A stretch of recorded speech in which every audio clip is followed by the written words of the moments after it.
Bonjour, on va donc reprendre l'enregistrement des vidéos avec le son.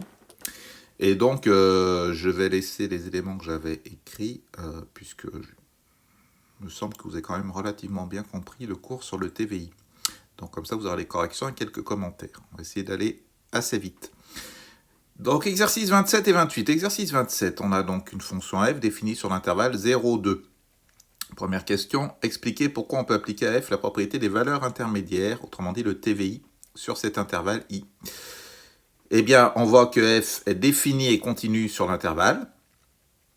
Donc, on peut appliquer le TVI sur cet intervalle, ce que j'ai écrit à gauche. Donc, c'est la première condition pour appliquer le TVI. Il faut que la fonction soit définie et continue sur l'intervalle. Définie, ça veut dire que tous les nombres entre 0 et 2 ont bien une image par la fonction f. Et continue, donc elle est bien en un seul morceau, qu'on pourrait voir aussi un tableau de variation avec une flèche, sur cet intervalle. Pour appliquer le corollaire du TVI, on pourrait rajouter la condition f est strictement monotone ou strictement croissante sur l'intervalle i.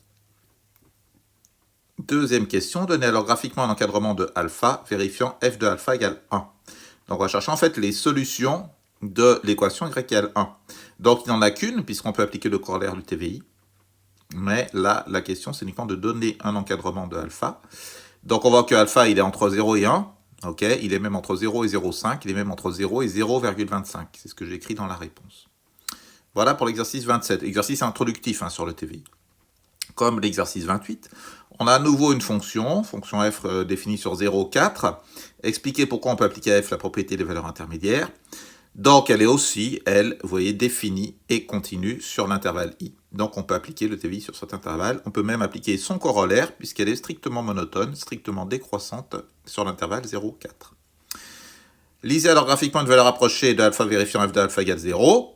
Donc vous regardez le point d'intersection entre la droite d'équation y égale 0, c'est-à-dire l'axe des abscisses, et la courbe. J'ai noté donc alpha. On voit qu'alpha est à peu près égal à 3,5. Voilà les considérations graphiques d'introduction sur le TVI.